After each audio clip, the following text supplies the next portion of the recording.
Irikkur MLA. Advocate Sajeev ജോസഫിന്റെ പ്രത്യേക വികസന ഫണ്ടിൽ നിന്ന് 6 ലക്ഷം രൂപയും നഗരസഭ 1.5 ലക്ഷം രൂപയും ചേർത്ത് 7 ലക്ഷം രൂപ ചെലവഴിച്ച് നിർമ്മാണം പൂർത്തിയാക്കിയ ശ്രീകണ്ഠപുരം ടൗൺ വാർഡിലെ Kayambacheri residents association KRA Nagar concrete റോഡിന്റെ ഉദ്ഘാടനം ഇരിക്കൂർ എം.എൽ.എ. അഡ്വക്കേറ്റ് സജീവ് ജോസഫ് നിർവഹിച്ചു.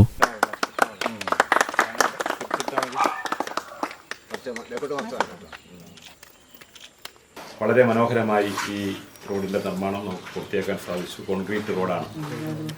മികച്ച നിലയിൽ അതിൻ്റെ നിർമ്മാണം പൂർത്തിയാക്കി ഇന്നിവിടെ നാടിന് സമർപ്പിക്കുന്നത് വളരെയേറെ സന്തോഷമുണ്ട്. ഈ നാട്ടുകാരുടെ ആവശ്യം പരിഗണിക്കാനും അതിനായി മുൻകൈ എടുക്കാനും സാധിച്ചതിലൂടെ സന്തോഷം അറിയിക്കുന്നു. ഇതിനുവേണ്ടി ശ്രമിച്ച പ്രിയപ്പെട്ട ശ്രീ ജോസ് ഉൾപ്പെടെയുള്ള ഇവിടുത്തെ ബഹുമാന്യായ നമ്മുടെ മുൻ കൗൺസിലർ ഉൾപ്പെടെയുള്ള എല്ലാവരെയും പ്രത്യേകമായി അഭിനന്ദിക്കുകയാണ്.